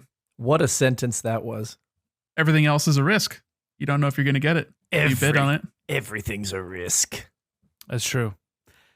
Talk about another risk, because this could be, this feels like, and again, in the spirit of Nick getting a bunch of 70s, thinking he was drafting a 88, I'm taking Advance Wars. Oh, buddy. Oh. Those games reviewed really well back in the day. Yeah. Oh, God. I don't know if back in the day will reflect upon today. But for a remake, They look cheap. They look terrible. They look terrible. Yeah. But the gameplay is what matters here. To give you context, the Game Boy Advance game from 2001 has a Metacritic of 92, and the sequel has a Metacritic of 89. Different times. Yeah. That's 2001, 2003. I'm just for a remake, though. This seems but like an 80. to me. Nostalgia goggles could Yeah. be strong. If it was Advance Wars 3, I think it'd be a no-brainer, maybe even a top 5. But like, to remake these games and have it look, like you said, just cheap and shoddy. And this is a man who's like, Game Freak games look terrible. And now you're like, well, they look terrible, but they'll be fun, right? That's what counts. So I don't know. Pick a lane. You know why I sort of changed my tune on this is because I got into Brilliant Diamond and actually not 180'd on my take on the graphics of that game, but soften my outlook on it and appreciate some of the things they tried to do. I think some of it was sort of ill executed, but after playing it, yeah. So I see this game looks sort of like a cheap mobile game, and I'm like, you know what? If the game is there, I think there's some room for that to be okay. So anyway, that's where I'm at with that. Look at you. Revising your positions, making mature choices. I'll tell you all about my thoughts on Pokemon. We can get there later. We can save it for next time. You know, it's irrelevant now anyway. I would maybe buy it for, half off on sale, but with Arceus coming out, I just don't feel like I'm gonna need to scratch that itch again. Nick's thinking really hard. He's leaned forward in his chair. It's just so many things do not have release dates, and I do not trust anything that just says 2022. That way lies madness. And I have a couple soft picks, but I don't know if I want to I want to be picking them just yet. I have Hogwarts Legacy on my list. I mean, come on. I mean, swing, my friend, swing. Telling me, dude. Don't take Sifu or something dumb. Looking at Chocobo GP, but that's going to be a 65. I'm going to buy that game. I'm not going to lie to you. I'm going to buy that game. I probably will too. We can play online together. I bet the online will be better than Mario Kart 8. What game is Martha is Dead? Is that the sequel to Snyder's Justice League? Why don't you hear that name? You love me. Shut up. Listen, I kind of liked BVS in theaters. I came out being like, people who hate this movie are dumb. This is what I'm saying. Whatever your gut tells you, do the opposite. BVS is not without its flaw. Singular? It's a DC movie. It's one flaw. Yeah, it's one flaw existing. It's a DC movie. Just go fucking watch Batman fight things. And quit being a pussy. You know, that was my outlook when I came out of the theater. I was like, yeah, it's fucking. I saw Batman do cool. Batfleck was cool. This movie's fucking stupid. Enjoy it. I thought he was the best part of an otherwise unwatchable steaming turd. All right, fighting games won't steer me wrong. I chose King of Fighters 15. Oh, that's a good call. It's a good call. Oh. All 4 people who buy this game are going to like it just fine. Fortunately, Nick doesn't give a fuck how well it sells. It's like a 78, probably. Oh, let's see. Starfield and Elden Ring, you really are a son of a gun here, aren't you? I was going to get my damn Elden Ring back, man. I can't believe you picked that number 2. Or you picked that 1. I picked it 1. Quick one. No doubt in my mind. You're insane. Insane. I waffled really hard and almost took Breath of the Wild 2. I just think that being that it's a direct sequel, I think that there's not as much frame of reference for how a direct sequel's gonna do critically, just because so much of why people thought Breath of the Wild was so great, and it is great, is because it did so many different things with the Zelda formula, with characters we know really well. But a sequel doesn't get the same leeway if they can't just make the same game again. The map, like the overworld is going to be the same map. They're going to do like the shadow world or whatever to like, you know, some fucking lame trope that we've seen before to like make it kind of different. But it's like, we're really going to spend 300 hours exploring kind of the same shit, but like different puzzles or whatever. Like that doesn't seem interesting to me. There's no way to me that's another 95 or higher. There's no way. I think it's for sure going to have dungeons, just based on the very first trailer of them in the subterranean cavern. That can't only be a cutscene. There's going to be dungeons. And I think that the way the land gets broken up to like the floating islands, you know, we know so little about. And I know that they're not saying the title because it's going to presumably have like major plot implications. I've been wondering if they're going to call it like Breath of the Sky or something like that, and it's going to have like major Skyward Sword tie-ins. I don't know. I'm just purely speculating here. I'm gonna take Forspoken. I liked what I saw of it at the Game Awards. It's got a comfortable release date. It's a Squeenix product, so it feels like it should be some reliable points for me. Yeah, and their last game was Final Fantasy 15 that this dev made. Yep. And that was a 81. So I think there's likelihood. It does not interest me in any regard. I think a lot of the dialogue is hot garbage, but it's also kind of par for the course AAA Western kind of vibe. So it's hard for me to really gauge how well people will actually review that, because I got the same vibes from Guardians, but look how well that did for us, right? Yeah. Right. Forspoken was on my short list. Oh, word. But reading Reddit posts, sort of stuff in the last 2 months, things have trickled out. Sort of seems concerning to me, so I crossed it off. Yeah, 8th pick. Yeah, 8 and late. 8 and late, and I'm gonna go against my better judgment a little bit here. This is definitely some very wishful thinking on my part. Oh God, am I really gonna do this? No, everything that just came out of my mouth tells me not to do this. I'm not doing it. Doing it. No, and I'm not going to tell you which game it is either. Gotta keep those cards close to your chest, bud. I do. I can't believe you haven't taken Lego Star Wars yet. You had it last year. We've spent You're on pick 8. a fairly large amount of time talking about how this game is practically vaporware at this point. It's you saying one of my opinions has swayed you? Yeah, you're right. Fuck you. I'm taking Lego Star Wars. You didn't want to admit it. You didn't want to Y'all are admit funny. it. I respect it. I respect the hate. Y'all are funny. Chris, you and I are sitting here pissing on each other. Nick is just determined to win. I'm going to let you in on a little secret that I've worked very hard over a lot of years to submerge what Nick might remember used to be a very fast temper. I don't know if that ever, if you ever saw that in the past times. I also don't like to lose. I hate it. I am solidly 50% salt. Just in my entire. The stakes have never been higher with this Burger King crown on the line. Yeah. Listen, I better get a laminated Burger King crown. I am also extremely competitive to the point of like the detriment of my relationships. And this is just a testament to me as an almost 30-year-old man over a competition that is literally meaningless and is just for fun with my friends. Resisting the urge to gloat. And I don't just mean the 2 texts I sent in the group chat that were pretty benign, but I mean 10 years ago, Nick and I might be having some words over this, which would be incredibly petty and stupid on my part. But I'm going to go ahead. I'll take Shredder's Revenge. Okay. Yep, for an 8th pick. Yeah, that's a good 8. Or are you on 9? Yeah, that was pick 9. Yeah, that's a good pick 9.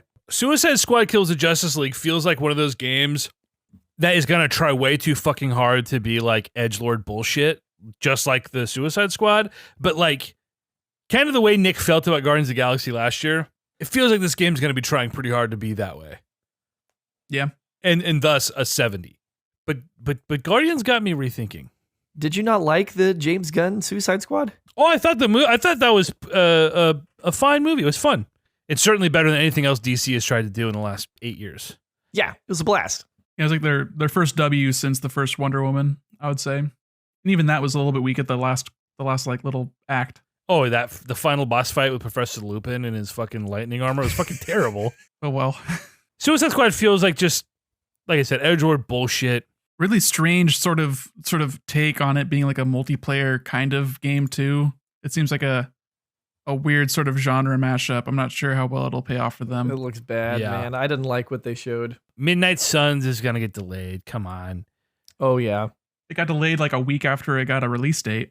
Yeah, there's no shot it's actually coming out this year. Gotham Knights, same thing. Feels like just so up in the air. Says the man who drafted freaking Hogwarts Legacy and Kirby. Well, Kirby is definitely going to come out this year. Nintendo doesn't have a lot slated. Yeah. I know. Hogwarts is definitely the risk. I'm going to take Stray. It feels like for a game that's supposed to be of this scope, there's no reason it should be delayed into 2023. Sure. I'm a cat boy. I love me some cats. This looked cute and fun. So, well, the cinematic looked cute. We don't know what this game is, but yeah, nobody knows. Probably some sort of fucking puzzle exploration game. Mm-hmm. Heartwarming.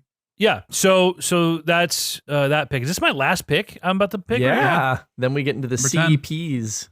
Oh, see, oh man, the pressure's on with the counter picks being if you any unused counter pick slots is automatic minus 15 points. Well, we got to use 2 now. Scares me. We don't have a choice about that. Scares me. Last pick. Okay. The fuck is Shovel Knight Dig? I don't even know. I see Shovel Knight. I'm not gonna fall for it. I'm not gonna fall for it. You can't get me again.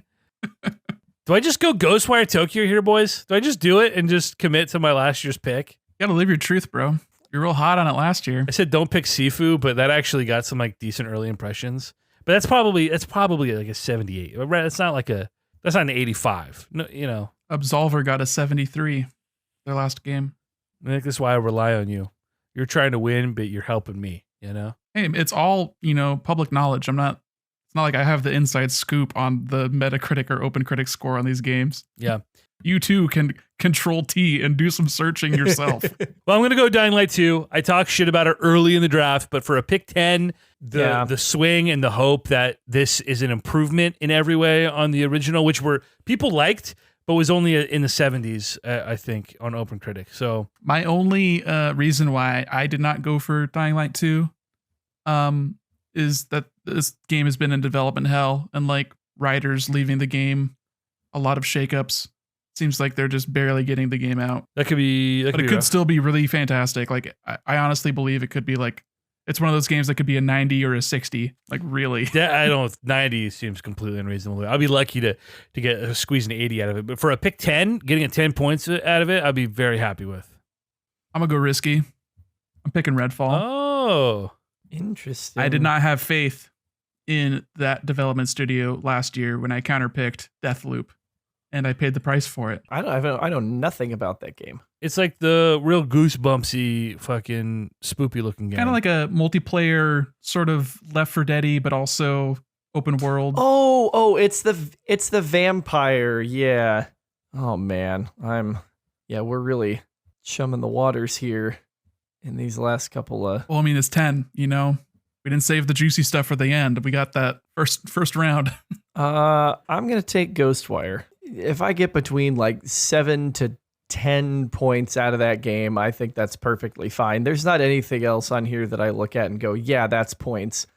And I've got 10 additional picks and $100 worth of dollars to make some swings later in the year. But I just looked at some of the stuff that was left and was like, I don't know about this. Like I was kicking the tires on this Final Fantasy 1 revisit. Stranger of Paradise was kind of like, man, that game's probably going to be really fun, but I don't know if it's going to review very well. And it was a meme so fast after the first trailer. Just like, am I really going to spend a draft pick on this? I don't know. Well, I counterpicked Hollow Knight, hoping that it doesn't come out this year. And based on how little we've heard about it, it seems like it's probably a safe bet. It gets pushed another year. I could be totally fucking wrong, and I'll be losing 24 points on this. But we're hoping that we hear about it come Game Awards and it releases early next year. And there's no fucking way Senua Saga comes out this year. You don't think? Sorry, bud. No, I don't think so either. Nope. Yeah, I think that they put everything that they've done development-wise so far was on that, like, quote-unquote, like, live game footage. I totally agree. That game's not coming out. And I'll tell you, though, Hollow Knight feels like a game where they could come out at E3 or just have their own little event or whatever and go, okay, game's done. It's ready to come out. That would not surprise me at all. I feels like it's about at that point that the next time we see it, they're going to have a date attached to it. Senua came out 5 years ago, and Senua 2 got announced 3 years ago, and we're not thinking it's coming out. They're making like 3 or 4 games currently. It just seems crazy to me that we don't expect a sequel to a critically acclaimed game to be coming out 5 years. I mean, you're the one that bet on it, so yeah, I did. I think, I mean, it very well could get pushed. Things are crazy right now. Things are still crazy, but 5 years. I'm gonna I'm going to counterpick Hogwarts Legacy for similar reasons. Either it's not coming out this year, or at worst, I'm going to lose like a couple of points. I don't think that game's going to be good. Hey, consider that Nick, if he hadn't counterpicked me at all, he would have smoked me. But he can't. Even one, he counterpicked me and lost 8 points, and that was enough to lose to me. He's got to counterpick something, though. That's true. Yeah, and that's for sure. I'm only doing 2.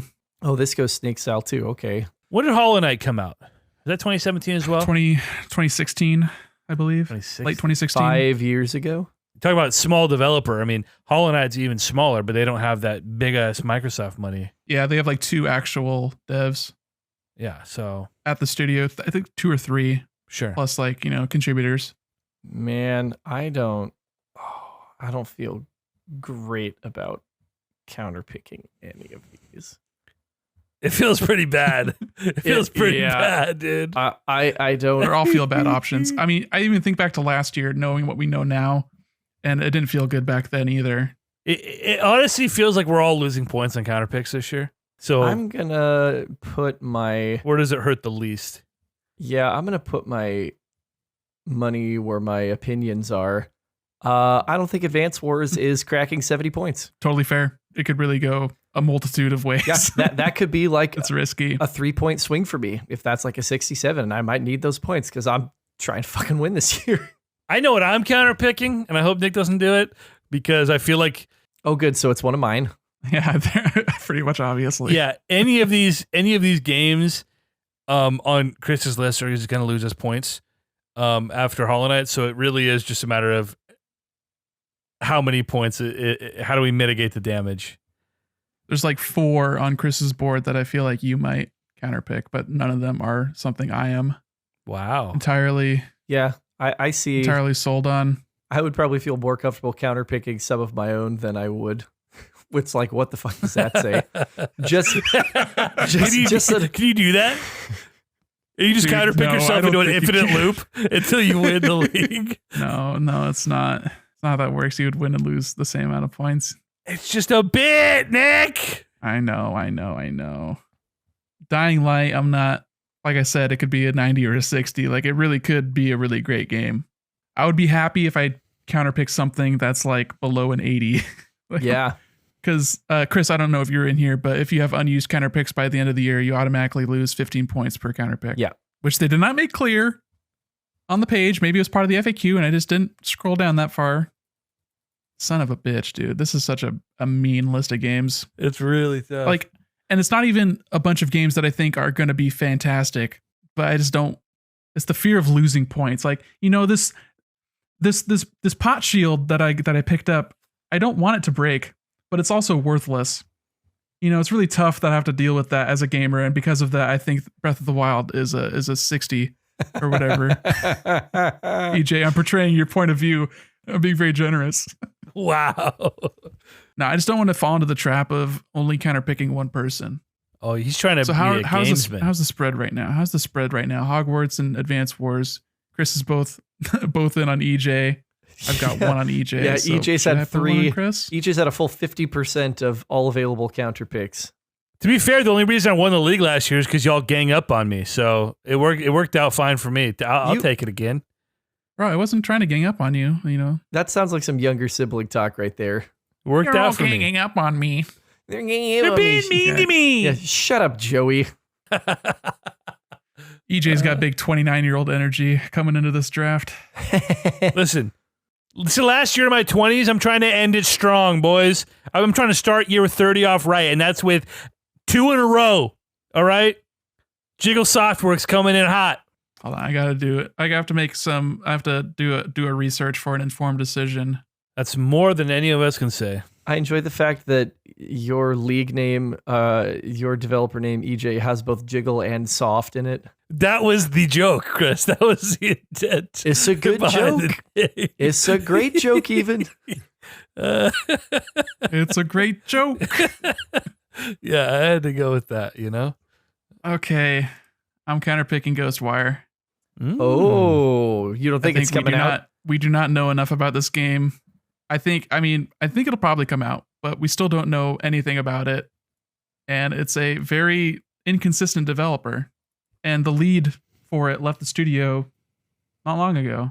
Yeah, it was, I can't remember her first name, but Nakamura, I think is her last name. She was the one at the Bethesda E3 that came out and was really bubbly and excited and had kind of poor English, but she was just really happy and everyone loved it. And then she left the studio not long after that. So it's got Mikami is the lead of the game now, I believe, who's the Resident Evil guy who started Tango and is, you know, the whole studio history, with Evil Within being mostly like a return to form for Resident Evil when Resident Evil wasn't doing that. But now Resident Evil is doing it. So what's the studio worth? It's just like Microsoft's only Japanese studio.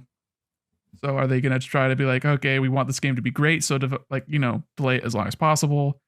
Are we trying to make it more actiony? Like, I think we don't know anything about the game too, so it's really up in the air. I feel okay counterpicking it. It could easily become, you know, a great game. It could be Deathloop for me, but even at this point, when we drafted last year, we knew more about Deathloop than we know about Ghostwire. EJ, not to influence your decision here, but I do want to point out that because I counterpicked you 2 times, Nick has not been counterpicked. I was looking at Nick, but Nick's, I mean, The only risky ones that I have as far as like when they'll release are also very risky about their score. yeah, I'm looking at Tunic and Redfall. Everything else seems like a pretty safe bet. All of his regular games. Yeah, I might have. I mean, Stalker maybe, but it worries me. And on the other hand, you've got Forspoken. Feels like it could be a 71, and that would be great for me. Or I could lose 10 points on it. You've also got Pokemon, which, you know, again, WarioWare, Mario Golf, and BDSP all scored in the 70s for Nick. And I know this is a new Put thing. your money where your mouth is then, EJ. Well, Yeah, that's the thing is I'm trying to think, how are the reviewers going to look at this? Redfall's not going to be good. Redfall, you don't think? I might have picked that if I'd have taken a couple more seconds to think about that. But no, I feel good with the Advance Wars pick. I just think it's a Left 4 Dead, like, brought to you by the folks who made Deathloop and Prey and like all those highly acclaimed games, those arcade games, you know. I don't know if it'll be good for like what I'm interested in a game, but I think it's got a very high likelihood of reviewing very well. Even Back 4 Blood, which was sort of admittedly a light game, got in the mid to high 80s. I also think that Deathloop overperformed with critics, probably based Certainly. on the actual kind of game that it actually, it's a fine experience if that's what you're into. This seems like, you know, you said sort of a Left 4 Dead sort of arcadey. This could be a 70 for me. So that definitely is on the radar here. I feel like putting my money where my mouth is with Pokemon, but again, the Nintendo sort of Pokemon tax that is applied, you know, when reviewers are just too generous with these sort of things. Yeah, it cuts both ways though, like you said with BDSP. Yeah, that was a What they get, 75. 77? 75. 75? Yeah. That will be a very safe counter pick if it scores in that range. But do you really think this is going to review as low as some cheap looking but very fun Pokemon remakes? I know you're really, really working me hard right now to try to get me to go counterpick Nick. Actually, I would love for you to counterpick Arceus and lose 10 points. Is what I would like you to do.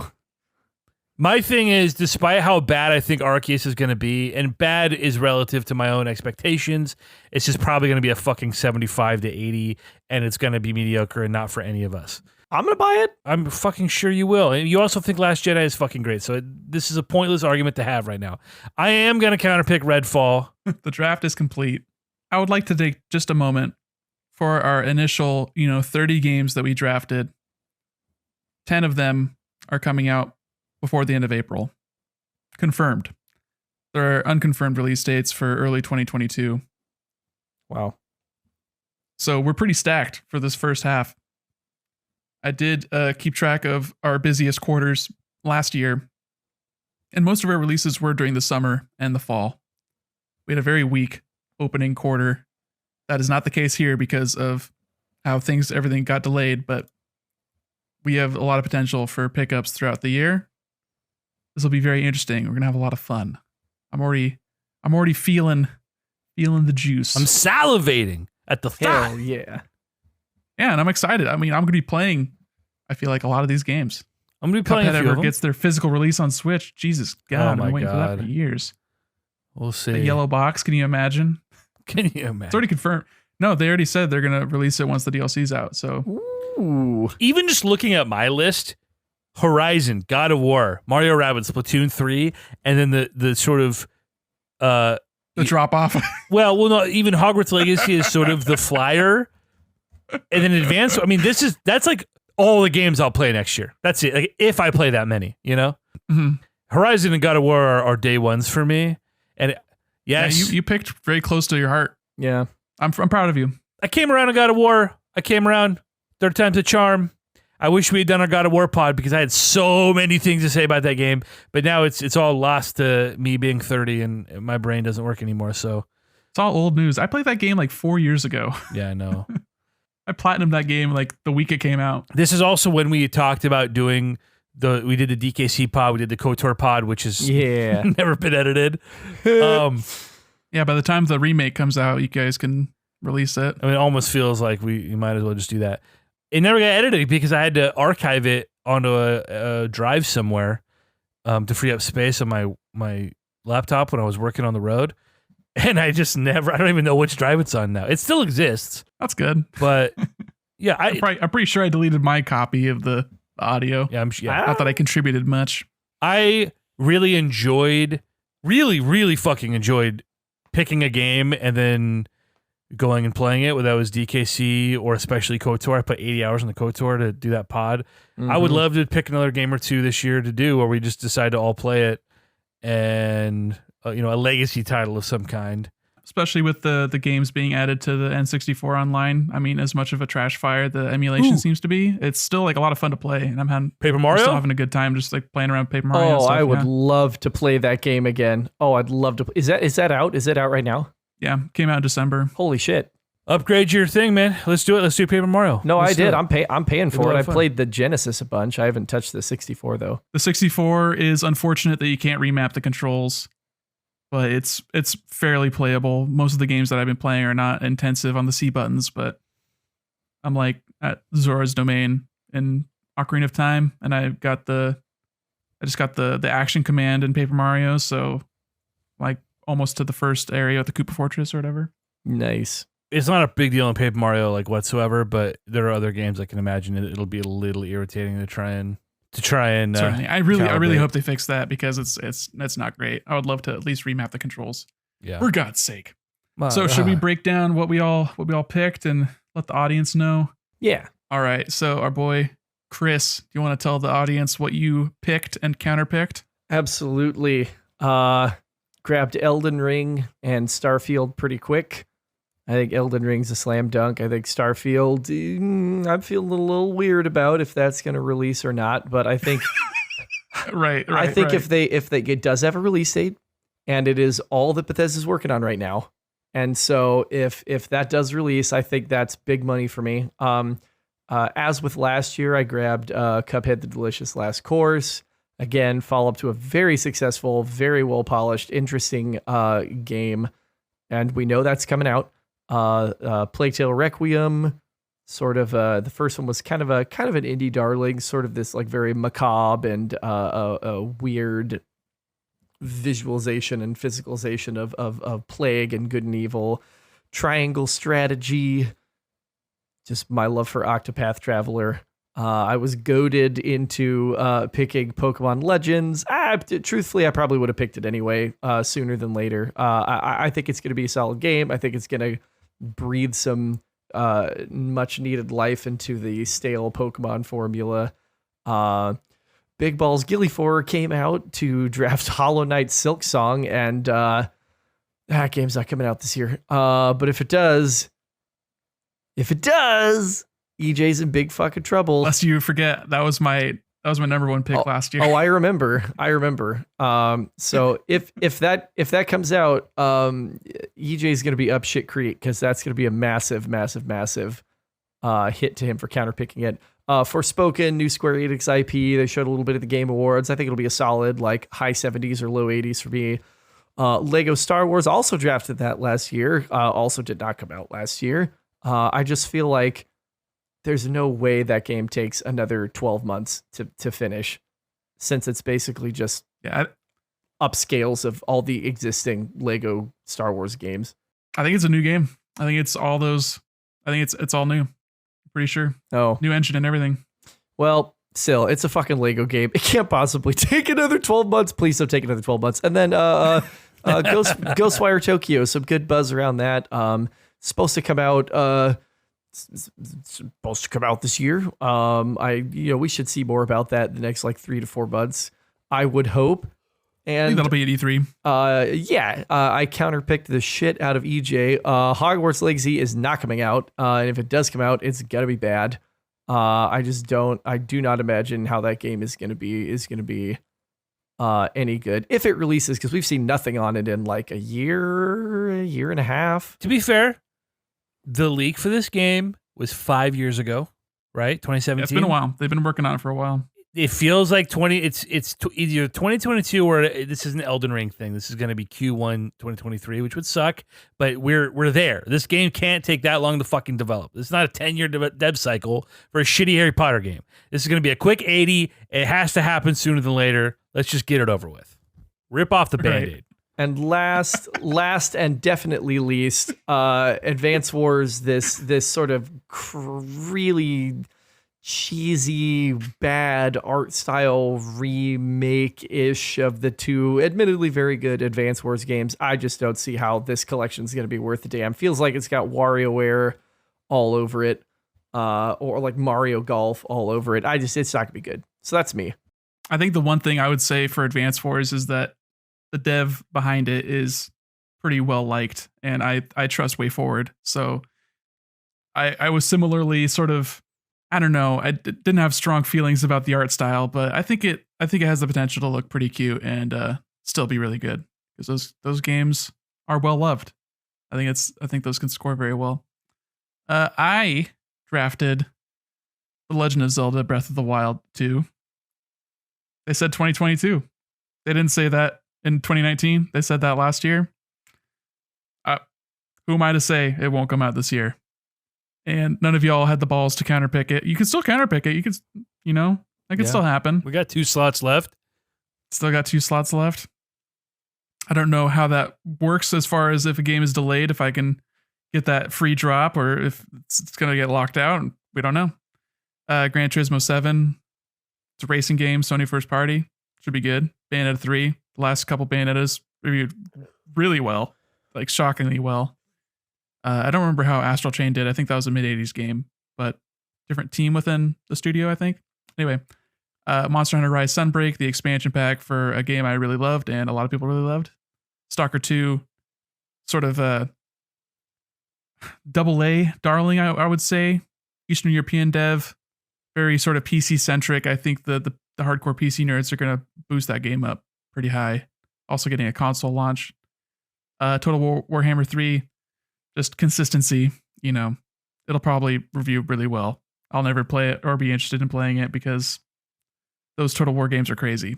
King of Fighters 15, similarly, fighting game fans like fighting games. Probably review pretty well. And then Ninja Turtles Shredder's Revenge.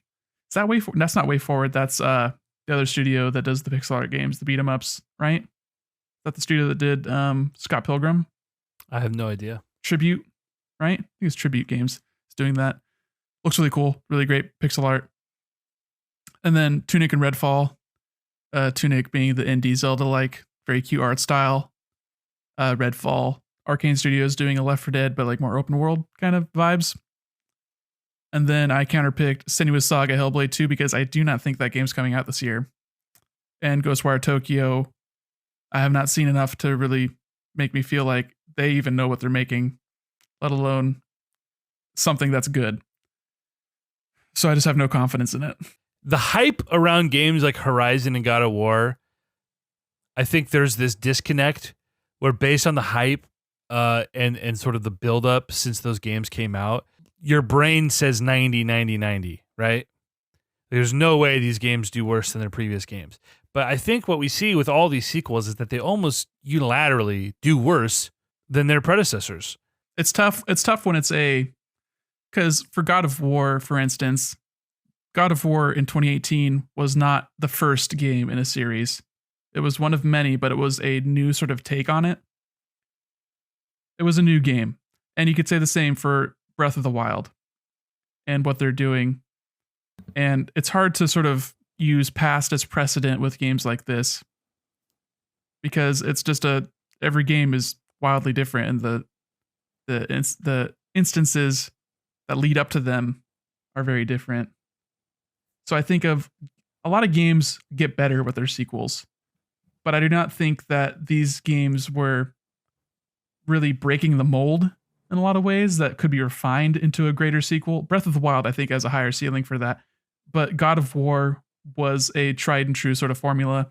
Horizon Forbidden West was a very tried and true sort of formula. Interesting sort of takes with like the monster battling. And I think they have a higher ceiling because of that from 1 to 2. But this is not, Assassin's Creed doing a new thing and then Assassin's Creed 2 refining it and actually finding what the series is about. And I totally agree with you in that sense. And but I disagree that, something like God of War did so well because of its storytelling. We hadn't really seen a game of that the one-shot scope. thing is so cool. It is very so cool. But we haven't seen anything sort of that scope. To me, it's like Last of Us. Last of Us was lauded as like, oh, you've never seen a game do this with a narrative. This is completely reinvented how video games tell stories. And you can agree or disagree with that, but that's sort of what that game did. And then the second game comes out, and it's objectively, as far as a game goes, every single aspect of that game is better than the first. But no one gave a shit because they could not top that narrative. They couldn't go back and reinvent that wheel. Even if they could, the sort of nostalgia goggles, right? The public perception, you're not going to win that battle. Last of Us 2 did not score demonstrably worse than Last of Us 1. That actually shocks the shit out of me. So Last of Us is too old to be on OpenCritic, but on Metacritic, Last of Us, the first one, was a 95. Last of Us Part 2 is a 93. That seems so much higher than based on the conversations that were being had. For something like Twitter or YouTube or just social media discussions in general, Reddit, any of those, the harsh criticism will definitely rise to the top, which is why you see everyone throwing a shit fit about Pokemon. But then it reviews pretty well. Maybe not Brilliant Diamond Shining Pearl, but like Sword and Shield, pretty well reviewed games. They sold remarkably. The sales and the reviews do not reflect the public opinion or the internet opinion. And it's hard to sort of get a gauge of like what the populace thinks, because 10,000 nerds on the internet on these specific forums can make you think that nobody likes this game, but then the reviews say a different thing, the sales say a different thing. So it is tough. I agree with you there. But Last of Us Part 2 maybe didn't sell as well as the first one. I'm not sure actually, but reviewed really well. Yeah. And it was a good game.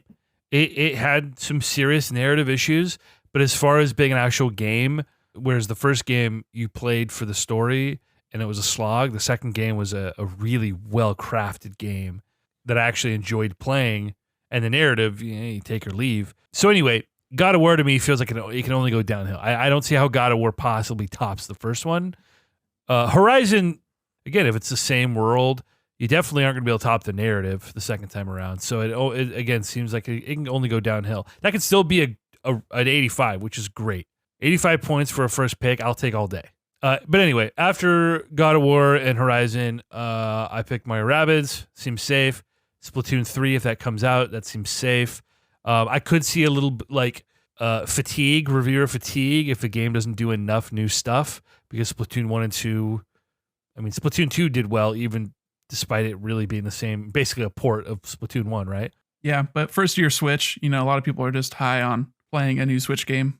It could be a little scary. I think it has a potentially low floor. Splatoon does not have a low floor. I think at lowest, Splatoon 3 is going to be like a 75 to an 80. 75 would be disastrous for a fourth pick Nintendo game. But the game's going to be fine. Like, you're right. The game's going to be, perfectly playable, and we're all going to buy it. But as far as the league is concerned, yeah. Hogwarts Legacy is really my only, like, big flyer. I taking that fifth. That could be... I don't think it scores below a 70. That would be crazy to me. Are you second guessing based on quality or based on it actually releasing? Quality. Not second guessing, but just like feeling some consternation. Quality, I think. I mean, it very well might not come out this year. It wouldn't shock me if it didn't. But it feels like after 5 years, this seems like the year for it. But no, just quality wise, like it could, no way it's below a 70 in my eyes. We each only had one game below a 70 all of last year. You know what I mean? So it seems like for a game with this sort of budget, it would be shocking. But for a 5 pick, if this was a 71 or a 75, it'd be disappointing. Do you want to know what their last game they made was? No. What is it? I do. It was Cars 3, Driven to Win. Wow. Before that, they were the Disney Infinity Studio. Yeah. Bodes. This is a big sea change for them. I mean, it was pretty much all Disney sort of tie-in games. They did Dragon Ball Z Sagas. Did you like that game? Sagas is widely regarded as the worst Dragon Ball game ever. And there are a lot of them. There they did that. So this game is going to be terrible, and I wish I knew that going into it because I wouldn't have picked this game. So that's unfortunate. Kirby and the Forgotten Land. Thanks for ruining my night, Nick. Again, scary only in the sense that it's Kirby's first foray into 3D. It's going to be good. That could be a Mario Odyssey success, or it could be I don't know. A middling Kirby game. I mean, yeah. Like a high 70s. Sure. Senua's Saga seems like it should review really well. It's just, like you said, does it come out this year? Again, 5 years, big studio money. This could get Elden Ring, but it feels like it's perfectly reasonable to expect this in 2022. This is not a Silk Song of last year. This is not a Breath of the Wild 2. This seems like a perfectly reasonable pick. Yeah. Advance Wars. Chris, you made a lot of good points. It's a 9th pick. What do you do? What do you do with it, right?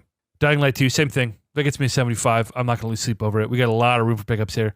And then I got Stray, sort of the indie swinger, whatever. It seems, if anything, this was really just fulfilling one of my new game slots so that I don't have to stress about it later in the year, you know, when we're all fighting over. Oh, you guys both filled your new game slots, actually. Yeah, unintentionally. That wasn't like what I was looking at. It was just how the dice kind of fell. Nice. I counterpicked Hollow Knight without even thinking twice, just anticipating this being delayed again. And that could absolutely fucking ruin me. It's not delayed if it's not announced. True. Or release. Well, that's true. Either way, it coming out this year probably doesn't feel totally reasonable. And then Redfall, which I feel just as probably bad counterpicking as you did picking it. It's like, whatever. This could be the death loop of 2022, or this could be the fucking Biomutant. That's not Biomutant, bro. It could be. It could be. I don't think Arcane really puts out big stinkers. They had that one spin-off that they helped on, but I don't think they were even the lead dev on for that Wolfenstein Youngblood, I think they helped with, but I don't that was a different Bethesda too, you know? Yeah. Oh, well. All right, boys, that's a good draft. Console Crusade, guys. Find us on the internet. You can email us at console_crusade@gmail.com. Is that right? Feedback at consolecrusade.com. Yeah, that's the one. That works too. Paper Mario. We're playing Paper Mario this month. Let's do a pod next month about Paper Mario. KOTOR pod is coming out. Great. Count me down, brother.